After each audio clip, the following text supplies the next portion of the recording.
और cleanest city of India है। यहाँ सरकार ने सख्त मना किया है कि तुम चिप्स खा के रोड पे पैकेट नहीं फेंक सकते, तो लोगों ने पैकेट खा के रोड पे चिप्स फेंकना चालू कर दिया। और इंदौर क्लीनेस्ट ये पता किसने लगाया, क्योंकि ऐसे तो किसी के दिमाग में नहीं आ सकता कि इंदौर में कूड़ा कितना होगा। तो अगर अभी तक तुम्हें समझ नहीं आए तो मैं इंदौर से हूँ। हाँ, ऐसे फालतू में तो किसी को शौक होगा नहीं कि चलो यार इंदौर की बेइज्जती करते हैं, और सिर्फ इंदौर की करेंगे। मन्नू, इस बार अहमदाबाद को बीच में मत लाना। इंदौर में कोई कुछ करता ही नहीं कि भाई गंदा हो जाएगा, तो वहाँ पे सब लोग सुबह उठ के ताला लगा देते हैं और दूसरी सिटीज चले जाते हैं कचरा करना। तुम अभी जाके देखोगे इंदौर पे ताला लगा हुआ रहेगा। यहाँ तुम किसी का गला काट दो कोई दिक्कत नहीं, लेकिन काटने के बाद उसे गीले कचरे और सूखे कचरे में ध्यान से डालना। 400 लोगों को टपका दिया, 300 बच्चों को उठवाया, 5 बवासीर वाले अंकलों को पिटवाया। आज तक मुझे कोई पकड़ नहीं पाया, तुमने कैसे पकड़ा?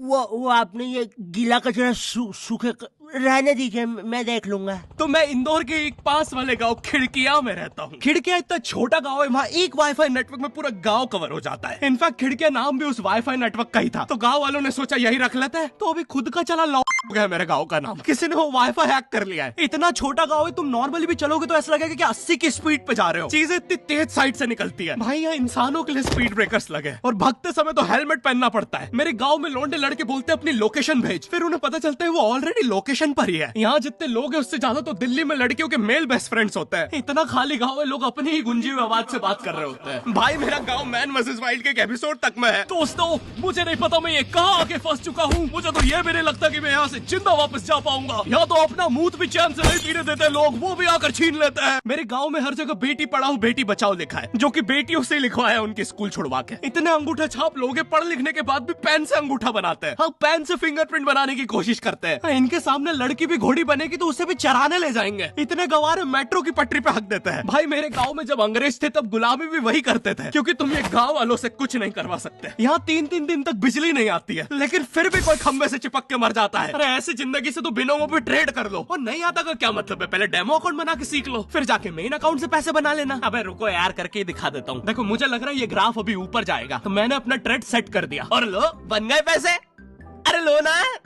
अरे ले।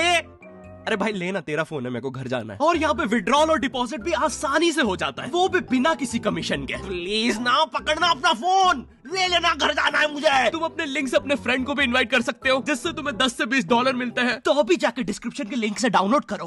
भाई मेरा कंप्यूटर है भाई, ये मेरा प्रोमो कोड है, इससे तुझे 50% बोनस मिलेगा फर्स्ट डिपॉजिट पे। तो यहाँ पे एक 10th क्लास की कोचिंग थी, और भाई ये कोचिंग पूरी प्रॉपर थी। वो तुम्हारे मोहल्ले की ट्यूशन जैसी नहीं, जहाँ वो बालों में टावल बांधकर निक्कर स्लीपर में एक दीदी तुम्हें पढ़ाती थी। वो दीदी के घर पे इतने सारे बच्चे आते थे पढ़ने, दीदी को पता ही नहीं कौन क्या है। दीदी छोड़ो, बच्चों को नहीं पता टीचर कौन है। एक बच्चा पढ़ाई में अच्छा है, सब लोग उसको ही टीचर समझ रहे हैं। वो बच्चे ने अपनी अलग कोचिंग खोल रखी है बीच में, वो नए-नए टीचर्स लेके आ रहा है। स्टूडेंट्स, ये है मिस्टर अब्राहम जी, अब से आपको केमिस्ट्री यही पढ़ाएंगे। वो दीदी के घर में दीदी से ज्यादा सक्सेसफुल हो गया है। दीदी अभी भी एक कमरे में है, उसने दूसरे कमरे में बिल्डिंग बना दी है। इतने छोटे छोटे बच्चे कोचिंग जाते हैं आजकल, और वो बेचारे आज और कल ही जा पाते हैं, क्योंकि परसों तो कोई ओमनी वैन में पकड़ के ले जाता है। इतना कंपटीशन आ गया है, बच्चे 6वीं 7वीं छोड़ के यूपीएससी प्रिपरेशन कर रहे हैं, और वो फिर भी फेल हो जा रहे हैं। हाँ, क्योंकि यूपीएससी वाले उधर 6वीं 7वीं के क्वेश्चन पूछ रहे हैं। एक क्वेश्चन था यूपीएससी का कि तुम कितनी बार 100 में से 10 माइनस कर सकते हो, और आंसर है एक बार, क्योंकि फिर तुम 90 में से 10 माइनस कर रहे हो। ये एग्जाम से आईपीएस पुलिस ऑफिसर बनते हैं। अब समझ में आ रहा है देश में इतना क्राइम क्यों है। आधा क्राइम तो आईपीएस वाले ही कर रहे हैं एग्जाम वालों को मार के, कि सालों 17-17 घंटे पढ़ा के ये पूछ रहे हो। तो मेरे गाँव में जो कोचिंग थी भाई, उसका सर 10th पढ़ा के सन की हो गया था, क्योंकि भाई उसकी जिंदगी 10th के लूप में फंसी हुई है। उसकी 10th खत्म होते ही फिर चालू हो जाती है। बच्चों के मम्मी पापा उन्हें 10th के बाद कंप्यूटर गिफ्ट करते हैं। सर के पास 70 कंप्यूटर हो गए हैं। हाँ, उनके मम्मी पापा आज तक गिफ्ट कर रहे हैं, और वो भी उस जमाने का विंडोज एक्सपी। सर बेचारा सारे कंप्यूटर जोड़ के GTA 5 खेलता है।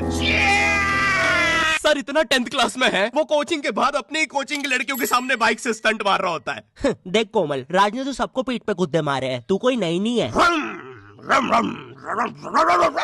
शबाक, पीठ पे कुत्ते मारने वाला राज।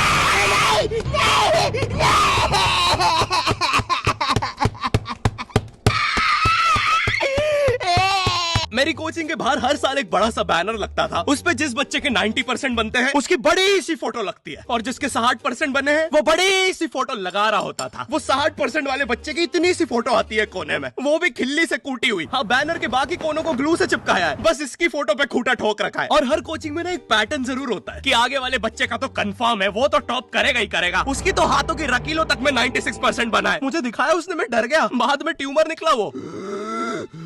भाई तू इलाज करवा ले यार अपना। चलता है तू मुझसे। कोचिंग में पीछे एक बच्चा पिट रहा है, उसकी किताब में सर ने ड्राइंग्स देख लिया। वो ड्राइंग्स उसकी थी भी नहीं, वो जिस सीनियर की बुक थी उसने बना रखी थी। ये इसलिए पिट रहा है क्योंकि इसको आज तक लगता था कि गांधी जी घूंघट में हंसती एक औरत है और नेहरू जी ये है नेहरू जी। इस बच्चे के हिसाब से हमारी आजादी की लड़ाई कुछ ऐसी दिखती है।